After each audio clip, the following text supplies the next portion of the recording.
Hi everyone, welcome back to my channel. I'm doing my February TBR today. Hopefully I can do a reading vlog yet this month. Um, and I just decided to pick a bunch of books from book boxes that I have, and then a couple that I had ordered. So let's just get on into the video. So the first one is Mail in Heaven. It's book one of the Man-Made series by Aurora Elba. And it says, for ages men have openly lusted for women in skimpy French-made outfits. But what do women want? Desperate to pay off mounting medical bills, one small-town entrepreneur has cracked the code. Sexy single dad Will Jessup earns a decent living dusting off cobwebs for Jackson Hole's horned-up housewives, offering a unique twist on a timeless service, scrubbing mansions dressed in risque costumes.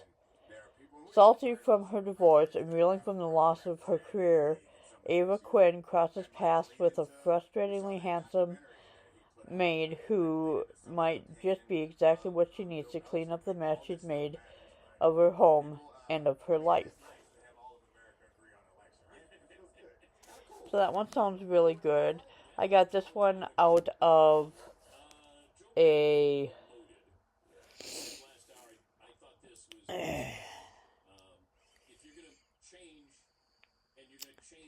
I can't think of it. If I think of it, I will put it, I will say it later in the video. But yeah, and then the sides here. Such a pretty cover. The next one is Taken. It's Shepherd and Sons Investigations Book 1 by Evelyn Rose. There's that one. And it's even labeled number 1.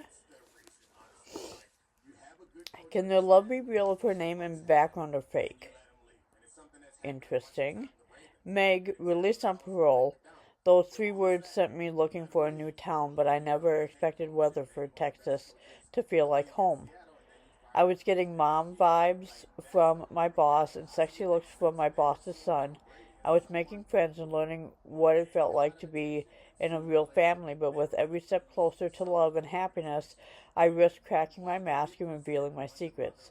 I wouldn't repay the Shepherd's family's kindness by endangering their lives. Jack. The second my eyes connected with Meg's, I knew she was meant to be mine. I also knew she was hiding something. Lucky for her, I spent my entire life being raised, trained, and conditioned to protect. Meg would share when she was ready, and I was patient enough to wait. But I didn't have to be. Being a PI made it easy to find out the truth for myself. I was determined to uncover the threat against her and keep her safe. When Meg learns about his snooping, the betrayal sends her running, right into the duct-tape-wielding hands of her worst nightmare. Can Jack reach her in time? Or will she have to save herself? More importantly, is their love strong enough to overcome the lies? And this is a romantic suspense.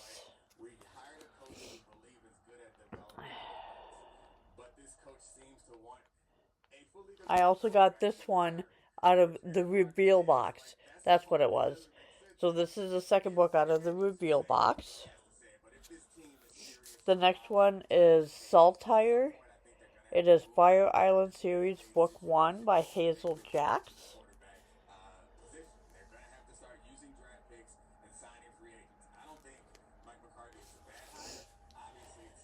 It was the summer of 2004. Pen. I didn't go looking for her, but I wanted her from the moment we met. To know her, to have her, even just for a night, until I found out how old she was. That should have been it, the end. She was too young and far too good for me. She had everything and I had nothing to offer. Still, all I wanted was her. Before I realized what was happening, I was in way too deep. One summer was all we could have, a stolen season that would glimmer in my memory like a fragment of starlight stolen and tucked away.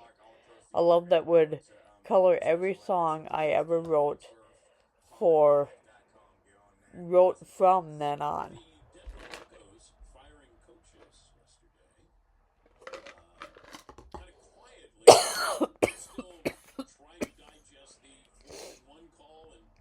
Love didn't matter, though. It wasn't enough. Not for a girl like Reagan. The only way to give her what she deserved was to break her heart, and mine. And then we have Reagan. All I wanted was a summer fling. It was the last summer I'd spent on Fire Island before moving across the country for college. I wasn't looking for anything serious. I wasn't looking for love. But then I met Penn. He wasn't like anyone I'd ever known, and he wasn't the playboy he pretended to be. He was sweet and caring, drop-dead gorgeous, and it didn't hurt that he was a musician. He made me feel like I was all that mattered to him. He became my entire world in a matter of weeks. I'd been coming to the seaside community on Fire Island from New York City for years in the summers. But this summer, everything felt different. Everything was different. Because of him, and this summer, I didn't want to leave. I gave him my heart, my body, my soul. I was willing to give him my future, too, but it wasn't enough.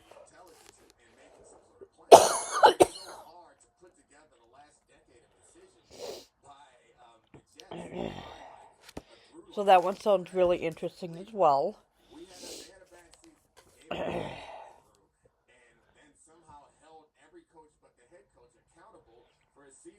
The next one is Fragments of You by Melissa Topin.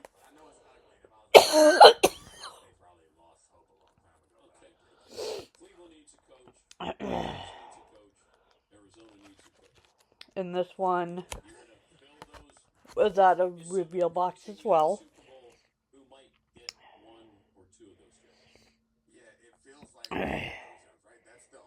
It says, time is a funny thing. It keeps moving even when it feels like everything around you stops.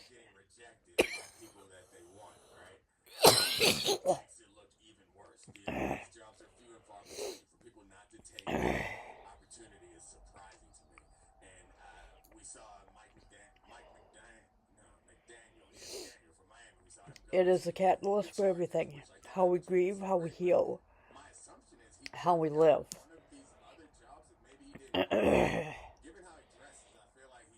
Time was the one thing I tried but could never escape.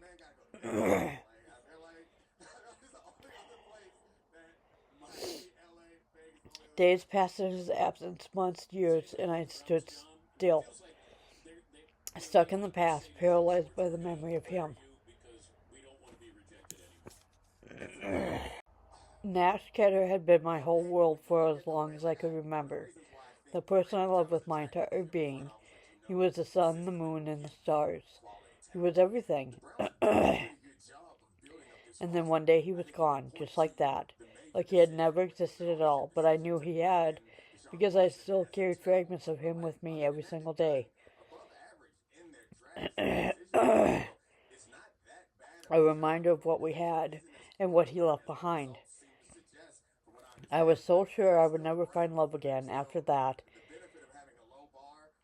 no one could fill the gaping hole Nash had left behind. But Felix Jensen changed all that. He was the last person I expected to fall for, but as it turned out, he was exactly what I needed. He became the soothing balm to my gaping wound. He became my friend, my confidant, and then eventually he became something more. Where Nash shattered me into a million tiny shards, Felix spent 2 years piecing me back together, even though I was never truly whole after that. He never seemed to care. He loved me, and somehow that was enough.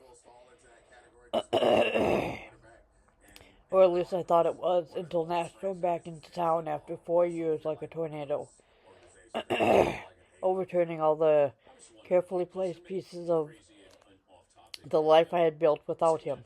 I hated him for what he did. I hated that he came back. But more than anything, I hated how much I didn't actually hate him at all. In the game of love and war, there are rarely ever winners. And when secrets are exposed and true intentions are revealed, I realize I stand to lose a lot more than I ever could have imagined possible.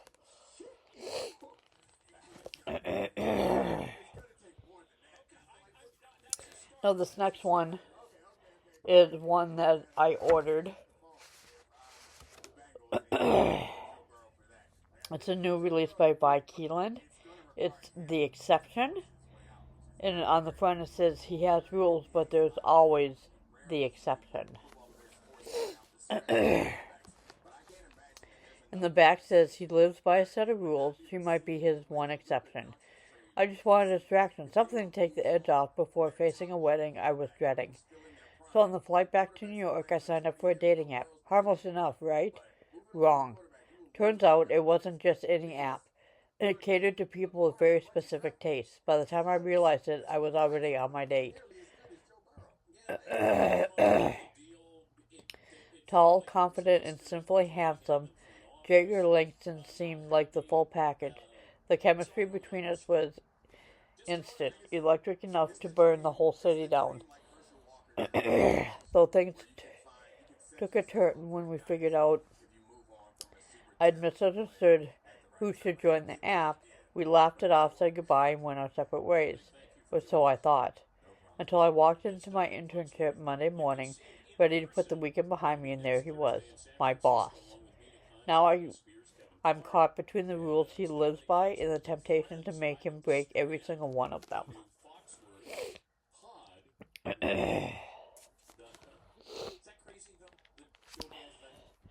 And then the last one is also one that I ordered. It is Write Me For You by Tilly Cole. I've never read anything by Tilly Cole, but this sounded like it was supposed to be a really good book.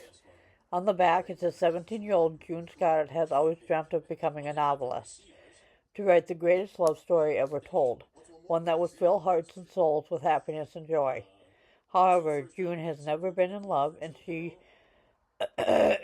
received some devastating news. There doesn't feel as if there's much time left for her own beautiful love story. That's until she meets Jesse Taylor, who treats every day as if it could be his last, which could be true for both of them. Together their worlds light up, and a love so strong grows between them. With days slipping away like sand in an hourglass, June begins to write their love story. She is determined to give the boy she loves the story of them, and the world a reminder of who they might have been if their stars were written differently.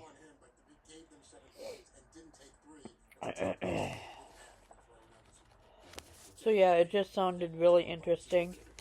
Some of the other books that Tilly Cole has written is 1,000 Broken Pieces, 1,000 Boy Kisses, and A Wish for Us. Oh, and at the beginning of the chapters,